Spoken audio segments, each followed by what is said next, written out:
Here we are with Valery Uvarov. We are Project Camelot, and we're very pleased to be here in St. Petersburg, Russia. And how do you say that in Russian? Sankt Petersburg. Petersburg. Okay. It's a beautiful city, lovely. And you are a very interesting man. We're very, very pleased to be here and welcomed into your home. You've been a very gracious host, and thank you very much for that. You're more than welcome, my friend. Thank you. So, we want to begin with whatever you are comfortable with, whatever you would like to tell us about yourself. To begin with, we would be curious as to your history, how you came to be where you are today. We know that you're working with the government. Is this true at this time? Well, yeah, more or less. Okay. Actually, everything was changed in my life on 1989. Before, I was a professional musician, I was studying as a mathematician, and also I was studying as an artist, a painter. But at that year, when I suddenly noticed that the music I play, the whole life I'm living on, is a little bit different to something that is going on in reality around me. I have just understood that our civilization, our planet, has a certain or kind of problems. And it was a choice for me whether I play music as I did before, or I will try to take my part in the solution of that problems that I saw around me in this life. And I made a decision. On that 1989, I have visited a UFO conference here in Russia. And I met a lot of very interesting people and investigators over there. I have a lot of interesting stories. And something just changed in me. Everything was turned upside down. And I decided, I deny music, I deny everything in my life. And I decided to be fully devoted to investigation of UFOs, actual history of our planet and our civilization, and trying to take my own part in making this life, our civilization, better than it was before. So, were you prompted to go to this UFO conference because you might have had an encounter with the visitors, if you would call them that, prior to that, consciously, or was this unconscious that you were prompted to go to the conference but you weren't sure why? In my childhood, I have encountered someone, but at that time I didn't realize what took place. For me it was like something, well, maybe usual. Strange, but usual. Then I started to see strange visions, universe, flying spacecrafts, the other things. I was, crazy about any films, any books about, extraterrestrials and, fantasies. Probably it was always inside of me. I see. But on that year, 1989, it was like a deformation and transformation. I have suddenly understood, clearly understood, that this new way is the real way for me. I can... How old were you then, do you know? Well, it Approximately? was... Approximately? Yeah. It was 36 years. Ah, really? Just 36 years. And everything was changed. And I'm happy about it, I tell you. But really, now I'm a very lucky man. I do what I love to do. And I have made some very important discoveries, and I hope and I am always sure we will talk about it today, Yes. and I will share some very interesting ideas. And you've written some books as well, is this true? Yeah, sure. I have written some books, some articles. Uh-huh. Also, I do publish Nexus magazine here in Russian language. Okay. I'm a main editor. Wonderful. And originally we saw you as associated, being interviewed as part of Secret Space. This was Chris Everard's video on the space program. And you also have knowledge about this. Is this true? Yeah, Okay. that's true. Okay. And you have some kind of background in mathematics? Can you tell us what that is? It's a St. Petersburg Polytechnical Institute Uh-huh. where I have studied it. I see. And is this a formal degree that you have, or is this some years of study? No, it just happened that it was some years of study, and then when this year came, and I have denied everything, and I just was completely focused on investigation. So I left everything and started to do what I started to do. But at the same time, being a musician, professional musician, a painter, and well, on one hand, a mathematician, it's much easier for me to understand what's going on. I can see one event, or let's say object, from three different point of views. As a musician, as a mathematician, well, it's much easier. So you have the artistic side, you have the scientific side. Yeah. This is very interesting. And then you have, what would you say? I mean, the music and art and mathematics. This is a lot of similarities, right? On one hand, yes. On one hand, I can look at things very freely. I'm not hidden in a small box of a science. You know, Right. Mathematician can look at the world just like mathematician. Okay, me not. I'm trying to see the event from the different point of views, and it's understandable for me, especially now when I need to see something hidden behind, for example, some events in the history of our civilization.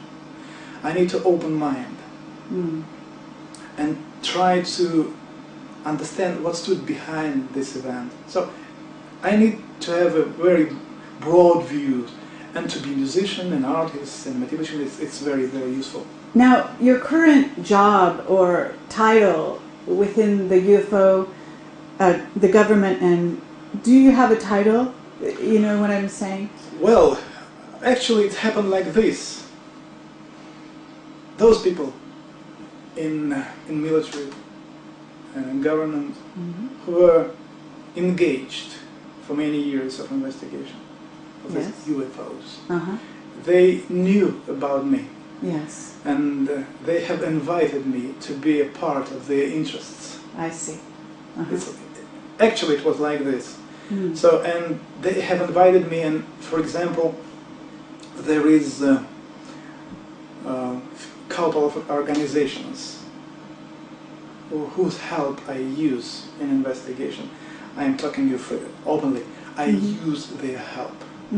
When I need to get access to hidden data bank or some information which you cannot find in a library.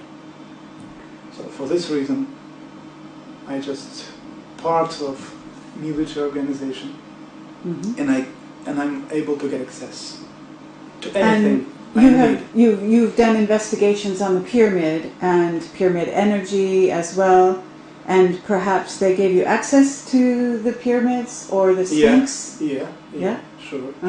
Yes. But on the other hand, I'm interested in the science standing behind pyramid. This is the key moment, science. I'm absolutely sure that those people whom we know or whom we call hierophants, ancient Egyptians, actually not Egyptians, Atlantean priests. It was post-Atlantean priests. They were scientists of a very, very high level. I'm completely sure about that. And I actually am deeply interested in knowledge which they embodied in pyramids, in the temples, and anything that they have used, first of all, to develop their abilities, energetical abilities, which later on helps to open up supersensitivity on one hand, and then on the other hand clairvoyance. Most of those abilities which they had, and you know, they were very unusual abilities, they were very, very powerful people. Mm-hmm. We now developed in a quite different way. So that's why it was my deepest interest to see what actually they have reached, they have filtered, they have received. Well, pretty soon, investigating ancient texts, I also came to the conclusion, all the knowledge that they had, they have received as a gift from a very, very high extraterrestrial civilization. And when I understood it, I said, now what I need to do is to try to find any even small piece of that knowledge left anywhere on the wall of a temple, in a pyramids, in an ancient text. I need to fill it out, to gather it here on my table, analyze, and bring the whole knowledge. Mm-hmm. So you started this quest, I assume, after this experience and this realization you had in '89. So now we are in 2007, right? Yeah. So for this number of years, you've been working quite a long time. And you've written books about the pyramids, and you're building a pyramid, I understand. Yeah. Is this correct? Now we're building a big stone pyramid. Okay. According to those knowledge which actually I have received investigating the ancient pyramids of different civilizations. And what is this knowledge that can you tell me of a couple of key things that you are building you are building actually more than one pyramid eventually here in Russia, not so far from here, you said? Yeah, it's just 100 kilometers from St. Petersburg. Uh-huh. We have found a very, very ancient place where people were making like rituals for a few hundred years. Okay. And it's an earthquake, like a breaking, with a beam of energy getting out of the ground. So actually, I have done everything according to the ancient canon, the knowledge, how it should be done. So we found the right place. Actually, there are three very good places there. But now we are trying to we are actually setting a pyramid on one of these places. I see. So it's an energy vortex that you have found. Yeah, pretty strong energy vortex. Uh-huh. It's a key moment. We should do it. But at the same time, I came to a strict conclusion that what we actually know, I mean our civilization, knows about the pyramids and their effects, it's almost nothing to reality in comparison to reality. Okay. This is the reason we have decided to set up a pyramid made according to the knowledge, not like a pyramid shapes or some proportions, which actually we met investigating different pyramids. No, it's too small part of information. No, it's not enough. There should be much more. First of all, when the ancient priests were constructing the pyramids, they were doing it trying to tune on a certain person. For example, for Pharaoh or a priest. The Cheops pyramid is quite different instrument, and I was always interested what knowledge, what made this pyramid a powerful instrument which could not only influence your energetic system, develop your abilities. First of all, how to get access, now listen very attentively, to the parallel dimensions of the earth and time. Yes. It's a key moment, because there you can find information about the history of planet Earth, and not only about previous time, also about our future. So you can get something that you even cannot imagine. this is the reason why I have devoted the whole book, which I just wrote and published here in Russia. It's the name of the book is the Pyramids. Okay. It's this one. I think it's going to be the same color in English language too. I think this book will be published in English language in the nearest future. Mm-hmm. And there you can see the translation of the ancient texts. You will feel and understand the interests of ancient priests, why they spent so many years and so many, money also, just to set up a huge pyramid. Why? Just a place to bury Pharaoh? No. It's quite for different purposes. Mm-hmm. And we have decided to get the same possibilities now setting up this pyramid. So we have found a place, we have found a knowledge. Inside of this new pyramid we are constructing now, there will be 25 resonators, so room resonators. Now you see, in the pyramid of Cheops, you know at least 3, okay? 3 rooms. In our pyramid it will be 25 pyramids. I see. But are you talking about also using the crystals, and the power of the crystals? We are going to set up there energy sources. Mm-hmm. Not just crystals, it's energy sources. Okay. Because if you set up a pyramid without energy source, you will never get what you at least imagine to get. The vortex, is this not the energy source, the major? No. No? No, it's just, it's like a gas, okay? It's like a gas, but to get a power out of it, you need a motor. Right. So what I called energy source, it's a device. Ah. It's a certain device which you put inside of the pyramid in a certain place, and the pyramid will affect the space and time, making kind of a combustion of space. And here starts something very, very interesting and unusual. So we came to this understanding, and we immediately decided to start construction of the pyramid, and we have started to do this at the end of the last year.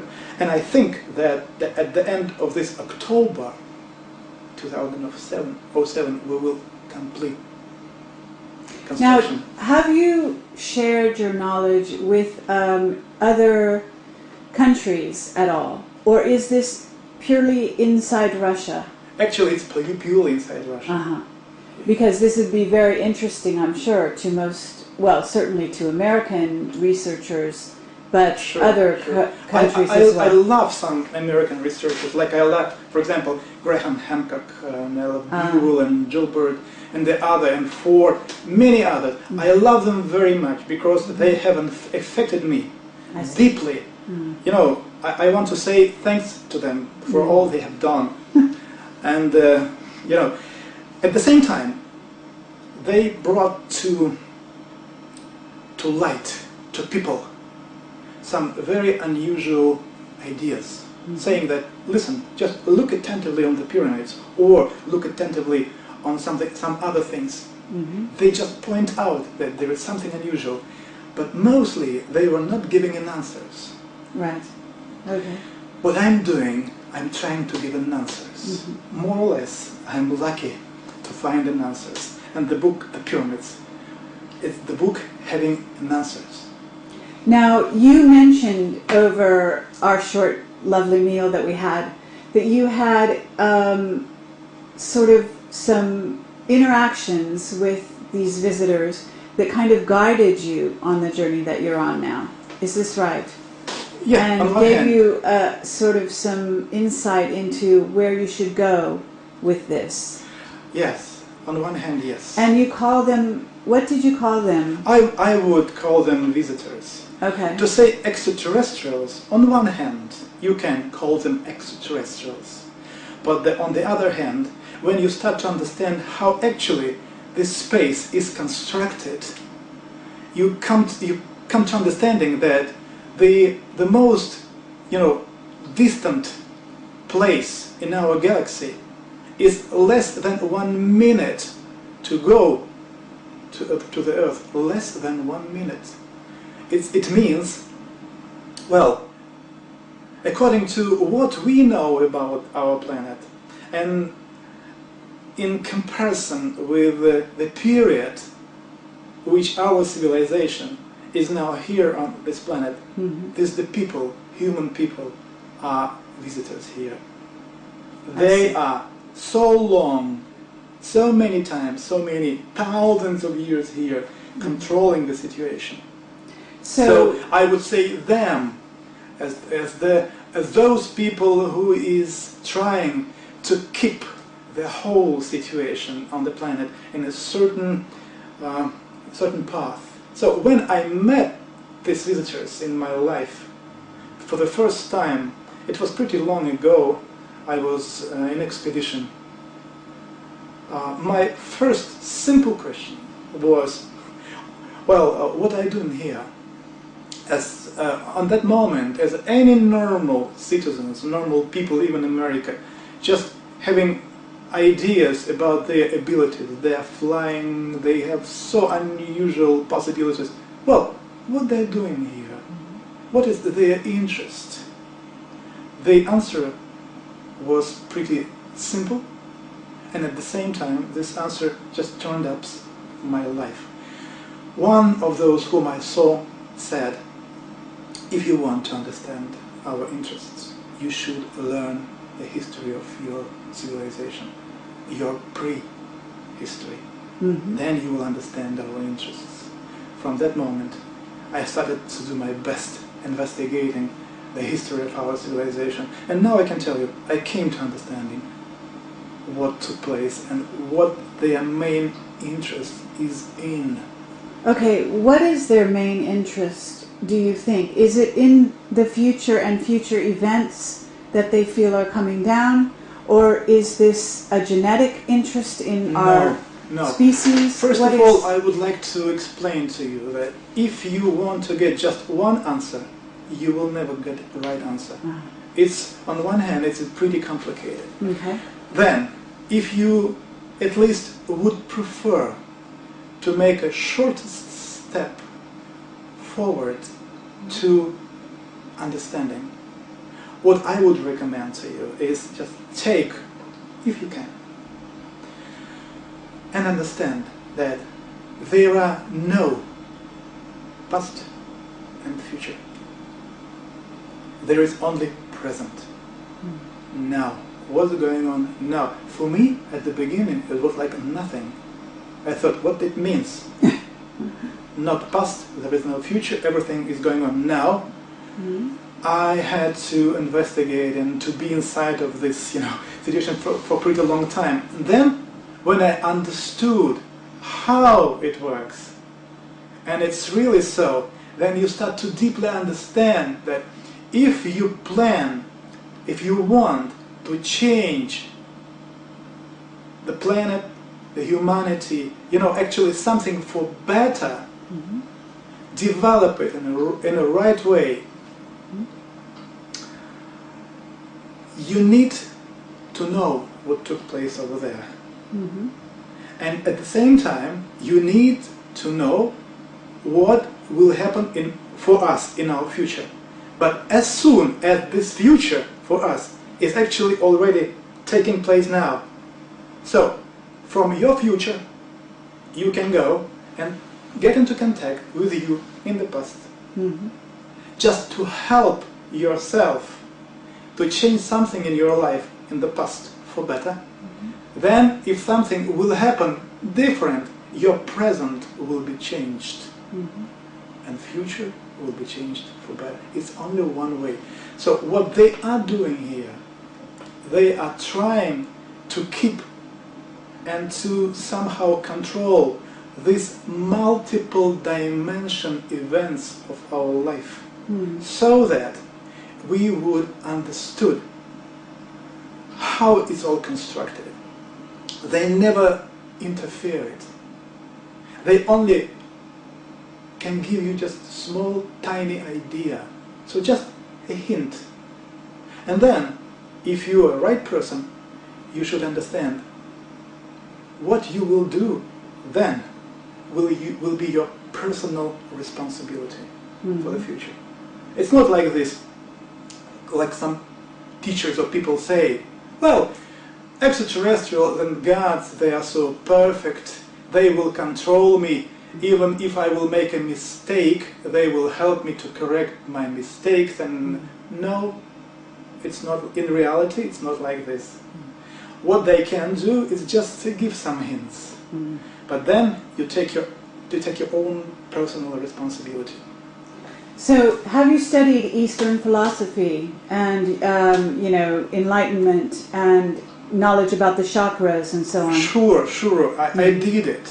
I did it completely. But in some couple of years later, I came to a strict understanding that if you start, or you will try to see what stands behind this knowledge,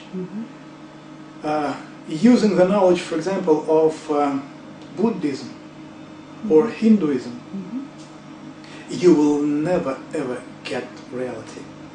It's impossible, because in the way, in the form which you can use and understand, this knowledge stayed, I usually say, alive only in Egypt. Only in Egypt.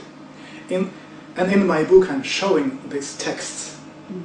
If you take Hinduism or Eastern tradition, it's so deformed, it's so already turned in different parts and pieces, you will never ever get the understanding of reality. This is the reason why I deeply dived, I would say, in Egyptology. Working with text, because there you can see the beginning of the whole story. And in this book, for example, I gave already this very, very old knowledge that was named or called in ancient times Kabbalah-on. This is the knowledge of a unity of construction of human and universe. How it's constructed, actually, it's one and the same thing. So if you want to understand it, you should start from the beginning. And this beginning, not deformed beginning, you can find only in Egypt, nowhere else. Now, when you said you were contacted on an expedition, were you in Egypt at the time of your contact? No, in Siberia. Siberia? Yeah, it was expedition connected to my investigation of Tunguska case. Now, we want to hear about this, Tunguska, because you have just written a new book about this. Is that right? Actually, I am already. I'm going to finish it. Actually, the whole book will be devoted to the 100 years university. Oh yes, is this coming year, yes. Right? Next year. Next year. It's coming already. Yes. So, and this book will give the idea of what took place over there. Actually, you will get answers. You know, within the last 70 years of investigation, scientists at least have got and brought to people around 300 different hypotheses. And most of them are so different, people cannot put it together.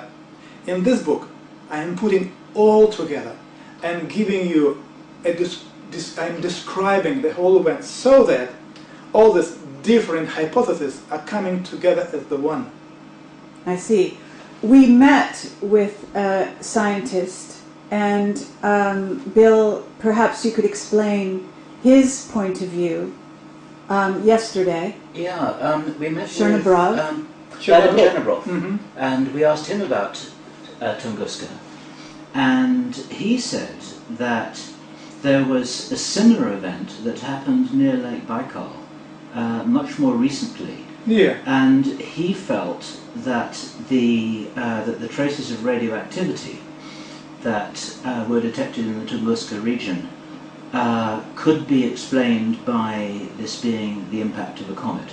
And he felt that some of the radioactive isotopes that were discovered there actually are present in comets, and he felt that the Baikal incident suggested that that was a reasonable hypothesis. He was very careful not to present conclusions about it, but that's what he felt his best guess was. Yeah, I know. We welcome your comment. I know this. So does he agree, or do you agree with him, or is your understanding different, or?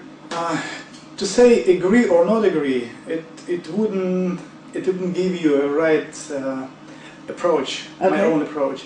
Actually, working and trying to find an answer what took place in Tunguska, I have learned a lot of materials, a lot of results of investigation of different scientists, and I'm very grateful for them for this.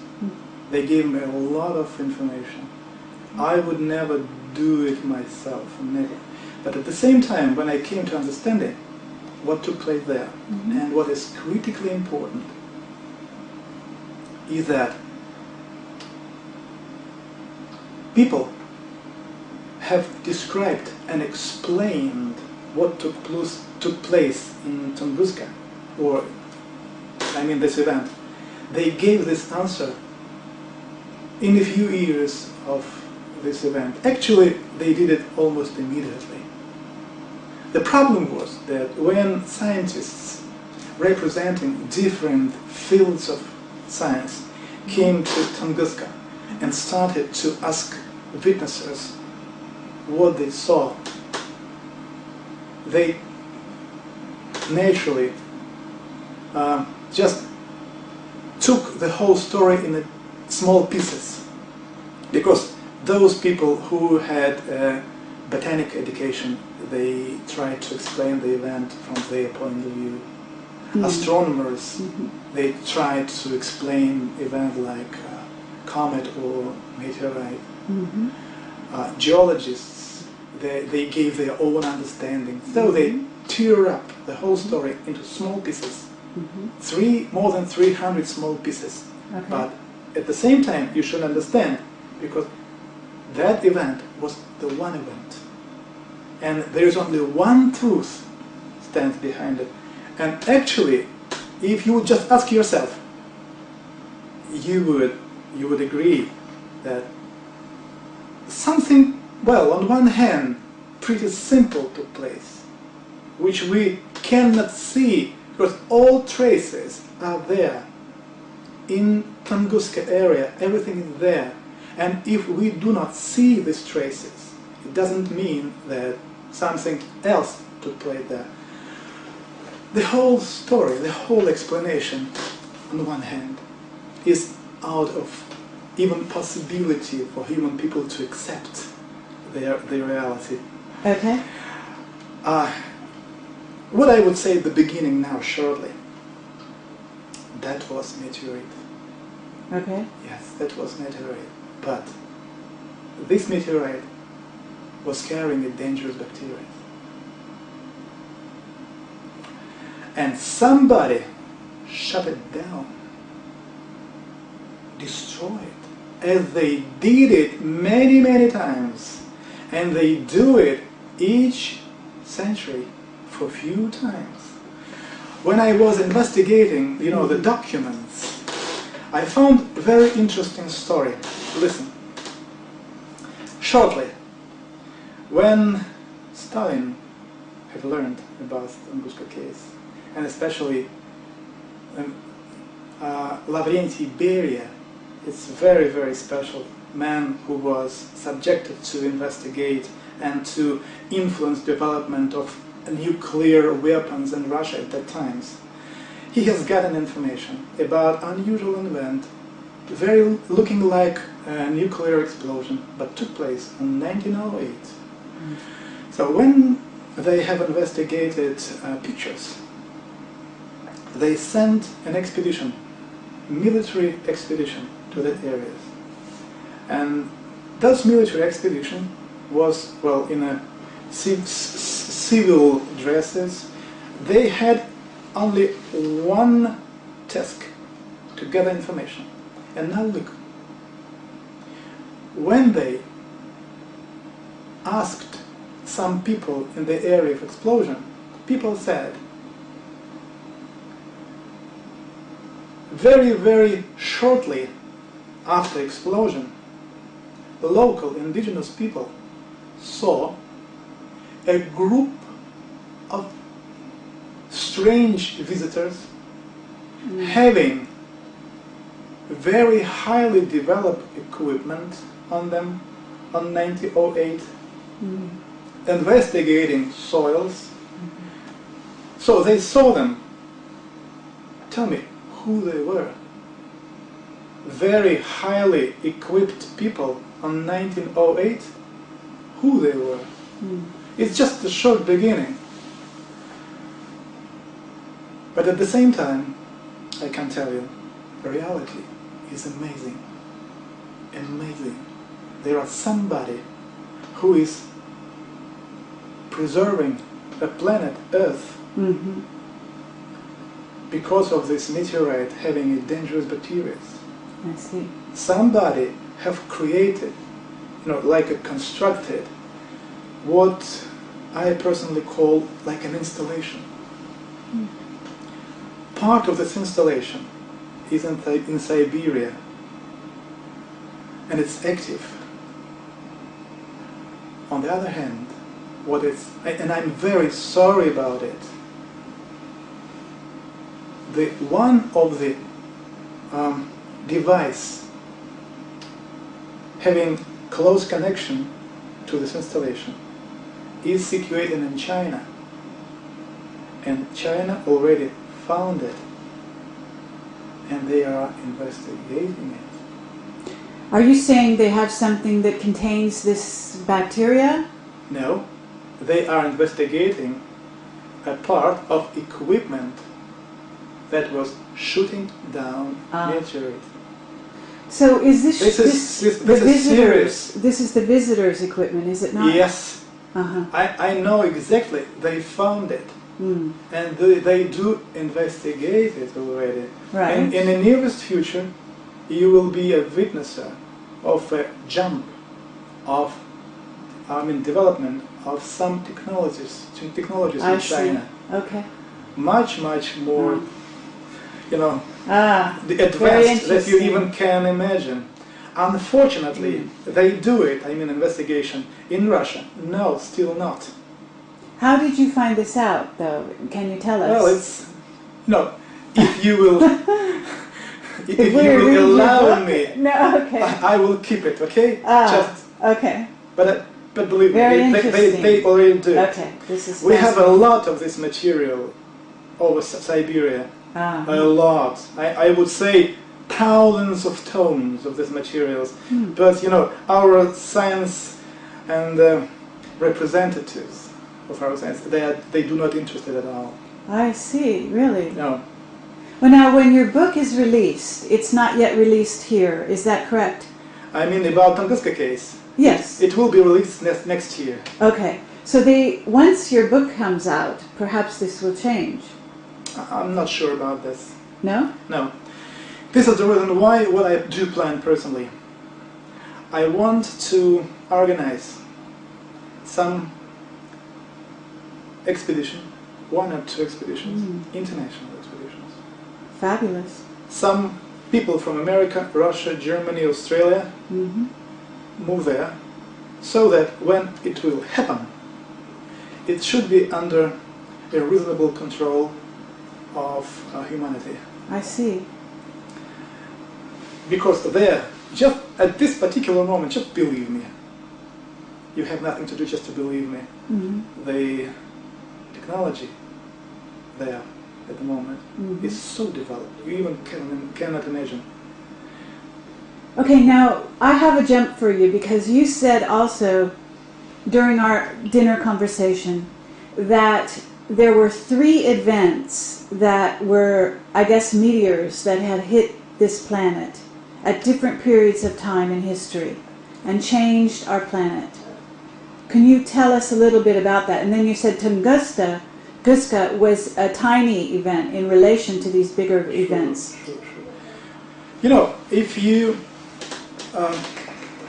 just read materials brought forward to people by astronomers about asteroids defense system, which actually Americans are working over, you will find idea that, for example, big asteroids, maybe 1 kilometer in diameter, are hitting planet Earth maybe one time in 300,000 years, or maybe even in 1 million years. Mm-hmm. When I was investigating the ancient texts, I came to not only understanding. In my book, The Pyramids, I'm giving the ancient texts everything. I mean, like translation, you will see everything there. That the asteroids with a diameter more than 1 kilometer or hit the planet at least 2 times within the last 16,000 years, at least. Actually 3 times, but first 2, and especially those whom I name Azores, which hit the planet in the area of Azores Islands. Mm-hmm.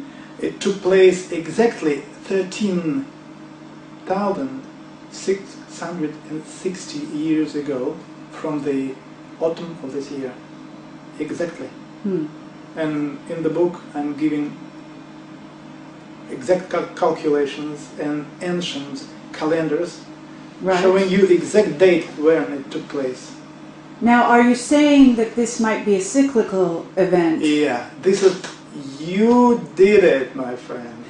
Great, great. Mm-hmm. This is the most important idea, Mm-hmm. that those ancient calendars, Mayan calendars, Mm-hmm. and some of the ancient Egyptian calendars, which I call like a catastrophic calendars, I would I say see. like this. Okay.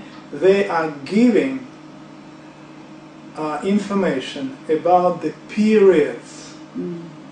when huge asteroids are hitting the planet Earth.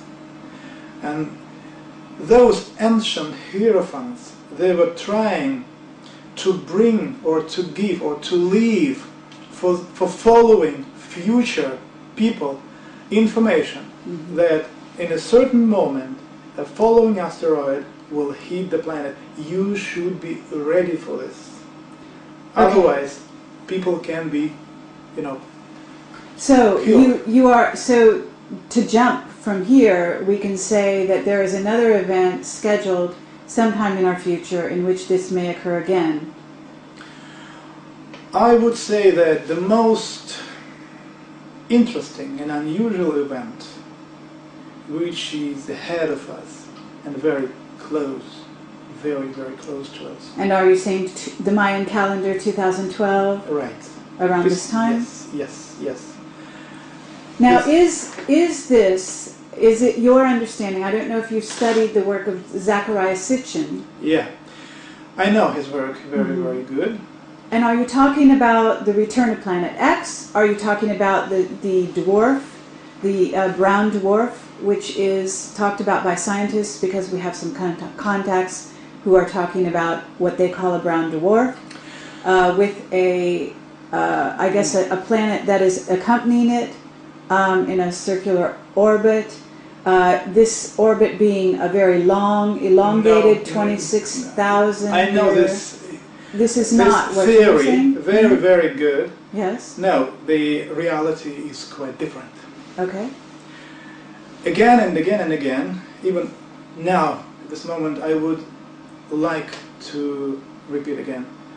What I'm working with are the ancient texts, Yes. which you can use and read and interpret. These ancient texts say that 13,660 years ago, when Azores asteroid hit the planet Earth lost its orbit and started to fly away from the sun. Somebody whom we call now as the curators, somebody took a huge part of destroyed planet Malik, which this huge part of this planet now we name a moon. And this ancient text, Egyptian texts, give you exact description, so that somebody took this huge part, or this piece, took it into magnetic field of the planet Earth, increased a mass of the planet Earth, and fixed the planet where it is now. Before, planet Earth was moving around the Sun with a period of 360 days. When it moved away from the Sun, it was fixed there with the help of the Moon. Now we have 365 days. So, right after that, they have created Venus and put Venus where it is now, ancient texts. Even Mayan calendar says that the Venus was created 3,113 years before Christ. Okay? Okay. So everything we heard. But what took place also? Those who were living on Mars, and ancient texts say exactly, those who gave the knowledge to the previous civilization, they were from Mars and Maldek. But now we see these planets are, Maldek is destroyed, we have an asteroid belt around, no planet. I see. Mars was attacked by asteroids, lost its atmosphere, moved away from this original place, but that somebody had fixated him. Also, it's there.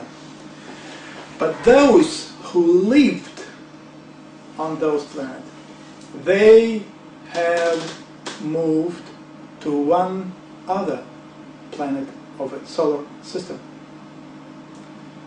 I don't know how, but the idea is that this planet now is on the same orbit as the Earth, but right behind the Sun. Quite opposite. We are moving with the same speed, and this is the reason why we mostly cannot see it. But at the same time, there are some periods when we can see this planet, and astronomers have seen this planet and registered this planet. And in my book I am giving the full description of those events.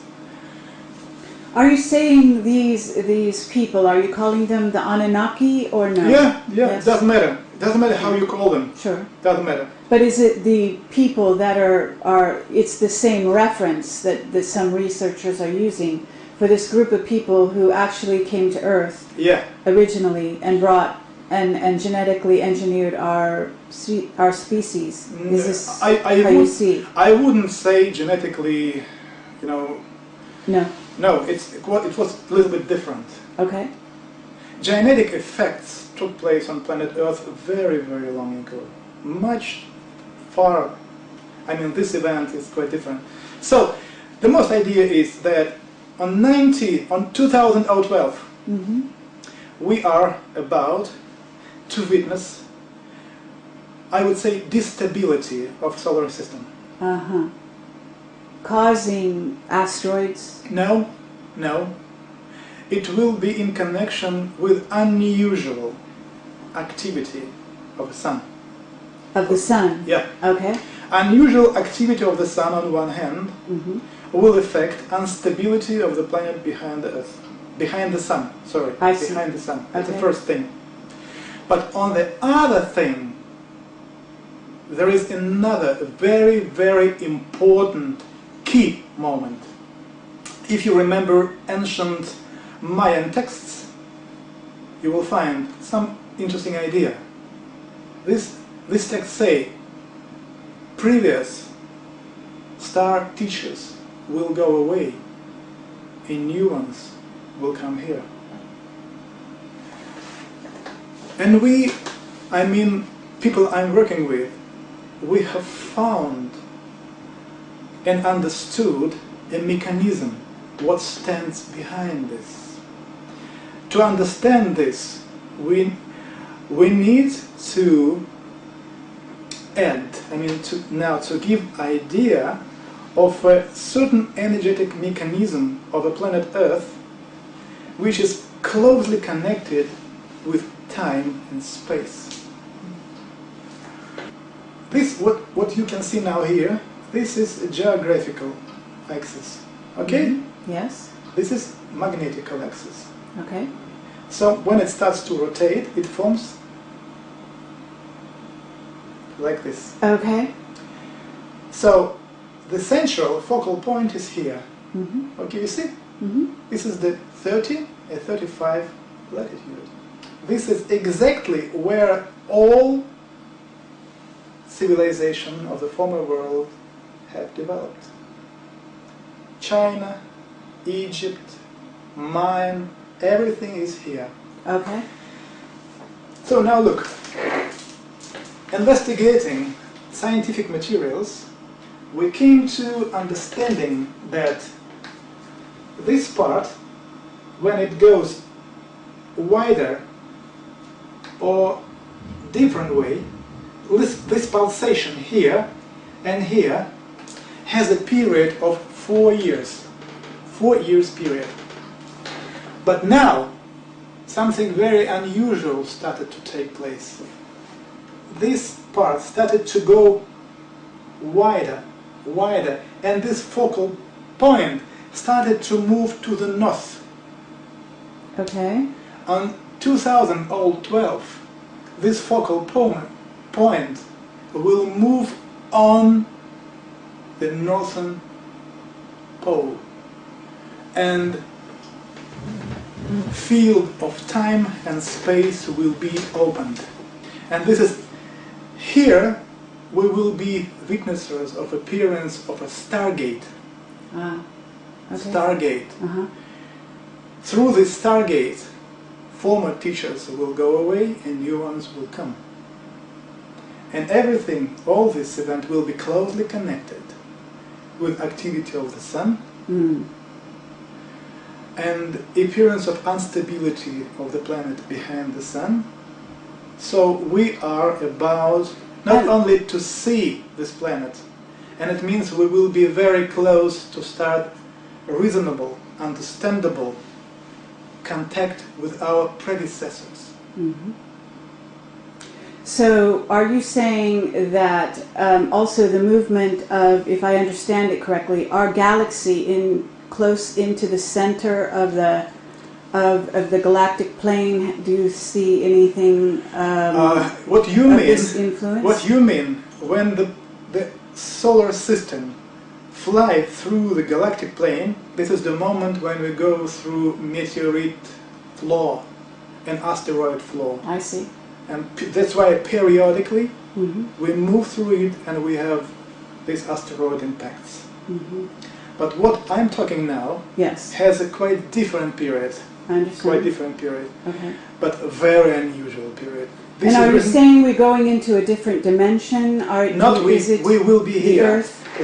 We are here and we will stay here, where we are now. Right. But those who was controlling the solar system, I mean curators, we will be witnesses how they will go. Someone will go away, and new ones will come here. Will come out here. I see. But who are you working with? If you can tell me your team, is this scientists, philosophers? All of them, but mostly scientists. Scientists. So there's scientific basis for this understanding. Yeah. This is what I'm giving you now in a simple way. It's pure science. Okay. Pure science. I understand. So the stargates that's opening up, is this at the North Pole, you're saying? Yes, North Pole. And what kind of preparations are you making? Is this part of the reason why you're building the pyramids? To on one hand, yes. bring on the energy, facilitate No. First of all, what I would say, first of all, what will take place on planet Earth will critically affect human health. Okay. Those ones who will have, to this moment, not good health, they will be dying of heart attacks, blood vessels problems, Okay. We came to understanding, it's a key moment,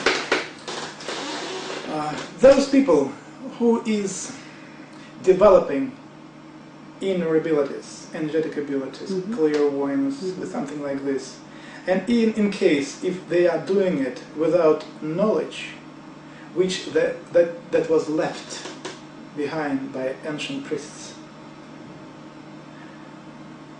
70% of them, even 80% of them, are dying from cancer. Cancer. What it means and how it happens. An answer is in the field which we can now try to explain. Look, when somebody starts to meditate, trying to get a cosmic energy, okay? Mm-hmm. You start to meditate and, you know, like imagine the energy is coming into you and it happens. Mm-hmm. That's all right. When you are a bearer of this energy, okay, your own inner biological time is slowing down. On one hand, that's okay, because you will feel much more, you know, energy inside. Mm-hmm. Your clairvoyance will be opened. This is what we need. But when the phone started to ring, or you need to go back home to do what you should do for your family, right? Mm-hmm. You just switched off from this energy vortex. Immune system made, you know, this like a the immune system tries to return back to the normal position. Okay? Speeding up inner time, because you have to slow it down.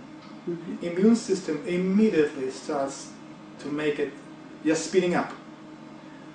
Speeding up of inner time causes beginning of a cancer.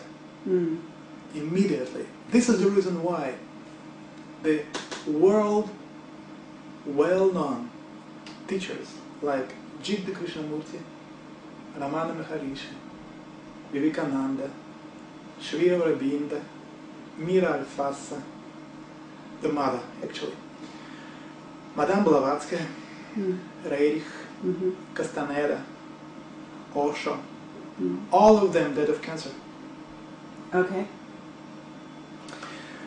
We have found this warning left by ancient priests. This warning says, if you will be developing your abilities without knowledge how it should be done, you will never cross the border of death. You will die. So we have found these texts. We understood the meaning. And first of all, we started to investigate and develop the system of defense for myself, for the scientists and specialists I'm working with. This is the key moment. And actually, this is the reason why I would say people in the nearest future, when 2012 will be very close to you, you should take in account that you should perfect, you should develop your health. Otherwise, thousands, if I would say maybe even hundreds of thousands of people, maybe millions, will not survive these changes. And one of the instruments which ancient used for this, I mean to preserve themselves against cancer, to step over the border of death, that was the pyramids and so-called the wands of Horus.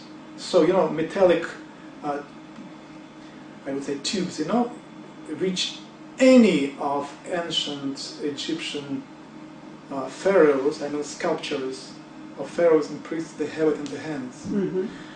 I wrote a book about it, which is called The Wands of Horus, giving the ancient texts and explanations and ideas what stands behind this. I myself deeply understood that this is the key moment, and now we are developing it.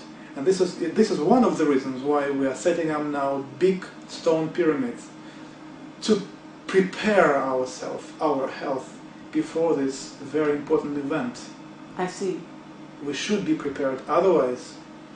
Well, is this not also first of all, the pyramid is considered an ascension, a machine for an ascension. Mm-hmm. And in a sense, what you're talking about is this ability of the body to ascend spiritually through the use of this medium. No, I wouldn't say like this. Everything is much more simple. When you are talking about ascension, yes, in reality, it's different.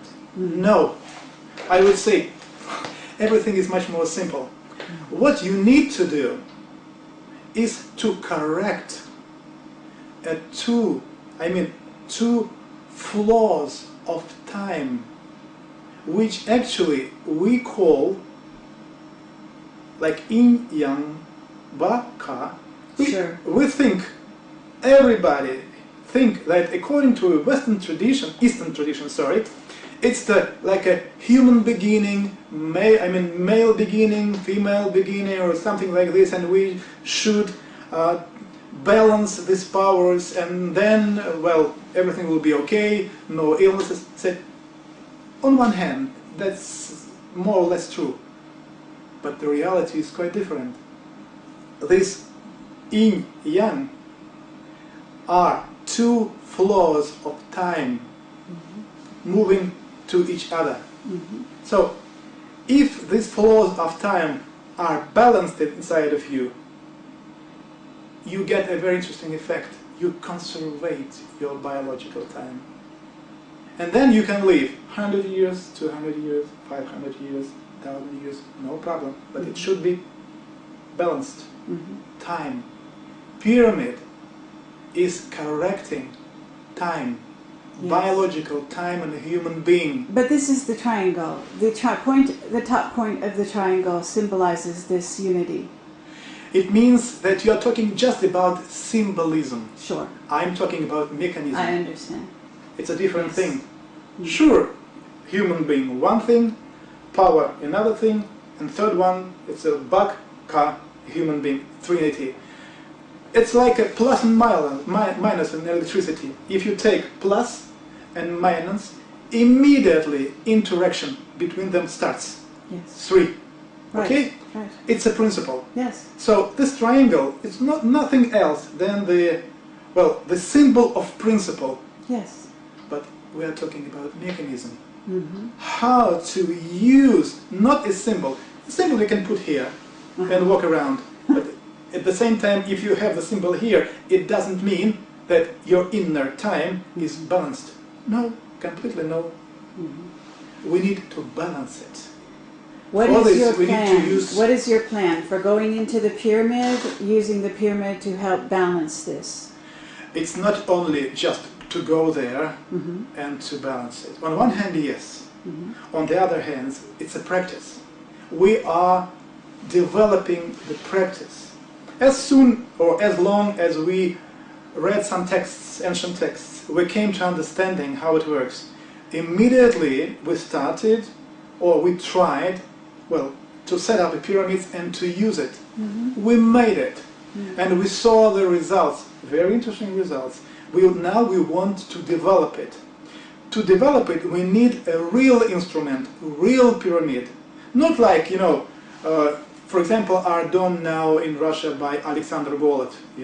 It's the pyramids, a few pyramids like this, they're made of wood, like a plastic. No, it should be a pyramid of a special angles made of quartz, white quartz, having a big own weight. It should be a very, very big one, so that its own frequency would be lower and equal or somehow resonatable with the frequency on a lower level with the planet Earth. So we are connecting the pulsation, the most important pulsation, I call it like heartbeating of the planet Earth, to pyramids. So when they start to work together, inside of this field, human being just transformed unbelievably. So we need to do it, and then we can make it. Otherwise, we'll be just talking stories, just ideas. So if you build these pyramids in this one place, is it your suggestion that eventually more pyramids are built It would be great. on the planet? Yeah, at least we are going here in Russia to set up more pyramids. Mm-hmm. Now we will be setting up at a certain area where we work now at least 2 pyramids or 3. Mm-hmm. And at the same time we are now planning to set up a complex of pyramids Mm-hmm. which will be having 9 pyramids. Mm-hmm. A complex of 9 pyramids. Sure, if we set up some complexes around the world, as ancient text says, energetic capacities of the planet positively affecting growing of a human consciousness it will happen. It's a key moment. You cannot do it the other way. So if you want to develop it and to stimulate it, the pyramids is key moments. But the pyramids should be set up all over the planet.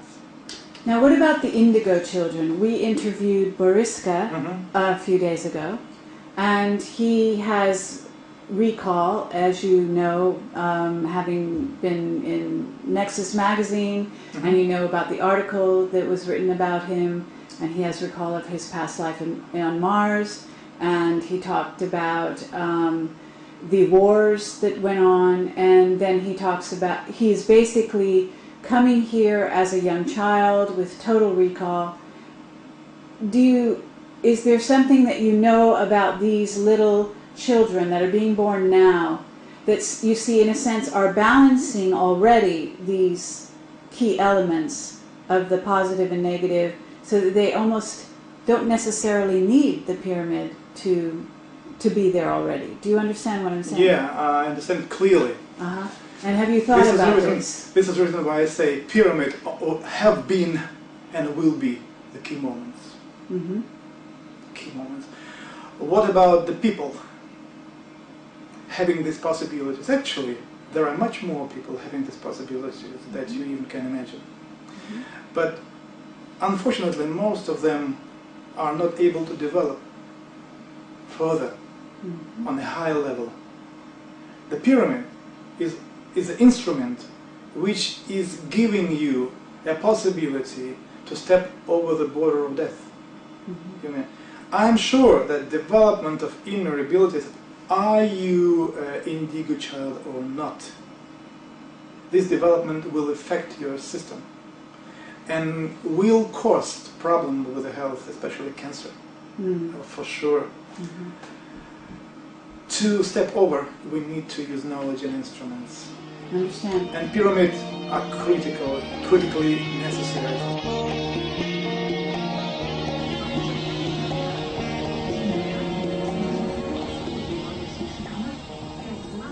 И много-много молока, поэтому он так хорошо подходит для подзарядки. Киндер-кантри, сила злака и энергия молока. Когда блеск моих волос находится